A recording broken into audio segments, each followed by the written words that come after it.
Hai, Assalamualaikum warahmatullahi wabarakatuh. My name is Nur Aisya Sofia Binti Mohd Subri. My ID number is AM240501556 9 and 6. Okay, today I will be presenting my final report on Canada's trade policy and government intervention. For the introduction, Canada is one of the most trade-dependent economies in the world. Its economy relies heavily on international trade to generate income, support employment, and strengthen industry competitiveness. Traditionally, Canada has traded primarily with the United States, which has always been its largest trading partner. However, this dependency also creates vulnerability due to requiring dispute, especially in sectors like softwood, lumber, and agriculture. To overcome this risk, Canada expanded and diversified its trade relations through agreements such as USMCA, CETA, and CPTPP, while continuing to protect key industries that are important for national economic stability. Next, I will explain the different instruments used by Canada to manage and control its trade policy. Canada uses four major trade tools: tariff, import quotas or non-tariff barriers, subsidies, and export controls to safeguard strategic industries while maintaining its participation in free trade agreements. Okay, let me begin with the tariff first. Canada has significantly reduced tariffs through various free trade agreements, especially USMCA and CETA, in order to promote market openness and global competitiveness. Although tariffs are generally low, Canada still applies selective tariffs to protect sensitive industries such as dairy, metals, and softwood lumber from unfairly priced foreign import. This approach helps reduce economic shocks and ensures workers continue to remain employed in these strategic sectors. Next, I will discuss import quotas or non-tariff barriers. Canada is known for having one of the most protected agricultural markets in the world, especially dairy, poultry, and eggs. Through strict import quotas or non-tariff barriers, Canada maintains stable domestic price and ensures a secure income for local farmers. However, these barriers can sometimes be perceived negatively as they restrict market access for international partners such as the United States, creating potential trade tensions. Next, we will look at subsidies. Subsidies are key government tools to protect and develop major domestic industries.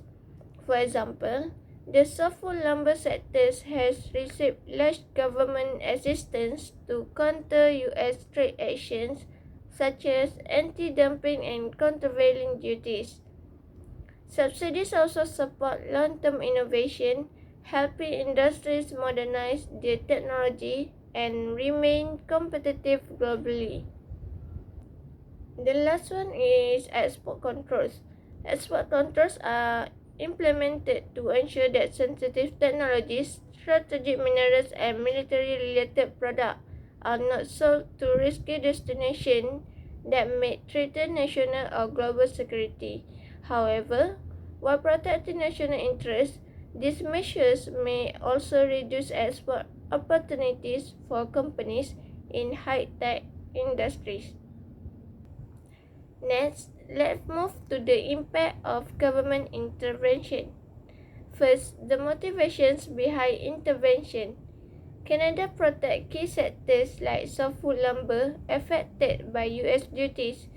Its actions are driven by economic needs, political pressures, and strategic considerations. Second, The implication for international relations. Financial support and retaliatory tariff can increase tensions with the United States. These measures strengthen Canada's bargaining power but may appear protectionist to other countries. Next, we move to the third and fourth of the intervention impact. For WTO complaints, less subsidies may attract complaints because they can disrupt trade.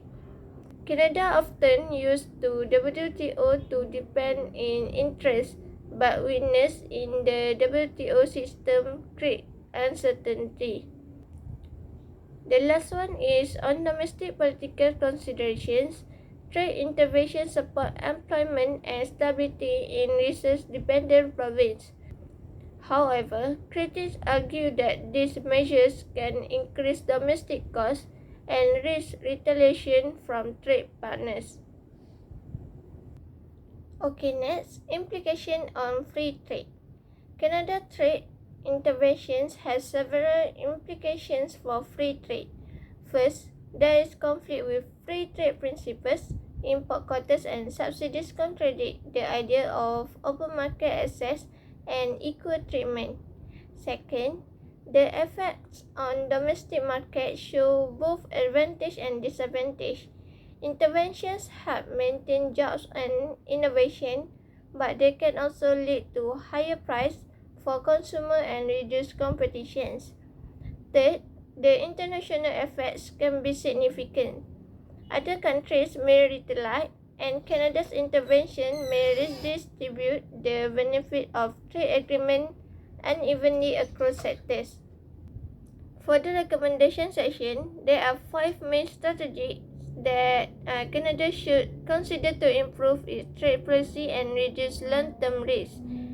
First, re-engage with multilateral institutions.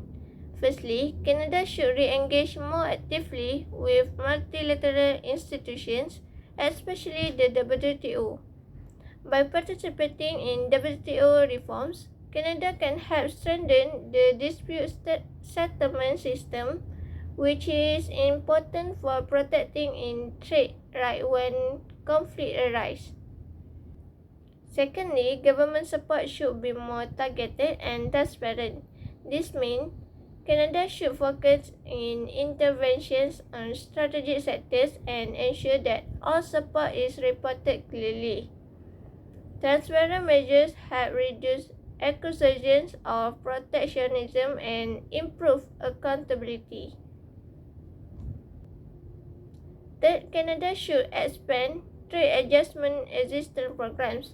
These include providing stronger retaining, relocation support, and financial assistance for workers and SMEs affected by trade disruption. By doing so, Canada can reduce the negative social and economic impact of global competition. Fourth, Canada should promote fair trade principles through economic diplomacy. Future trade agreements should include shared values such as labor rights, environmental protection, and sustainability standards. This helps Canada's position itself as a responsible and value-driven trading partner. And finally, Canada needs to strengthen in internal competitiveness. This means investing more in innovation, clean technologies, and modern manufacturing capacity. Improving domestic capabilities will reduce Canada's long-term reliance on trade intervention and support sustainable economic growth. Overall, this recommendation aims to balance Canada's trade protection measures with long-term competitiveness and stronger global cooperation. In conclusion, Canada tries to balance free trade commitment with the need to protect important domestic industries. Government intervention support jobs and stability, but also create tension within the global trading system. Going forward, transparency, stronger competitiveness and active participation in multilateral system are essential for Canada's long-term success. So that's all for me. Thank you for the listening.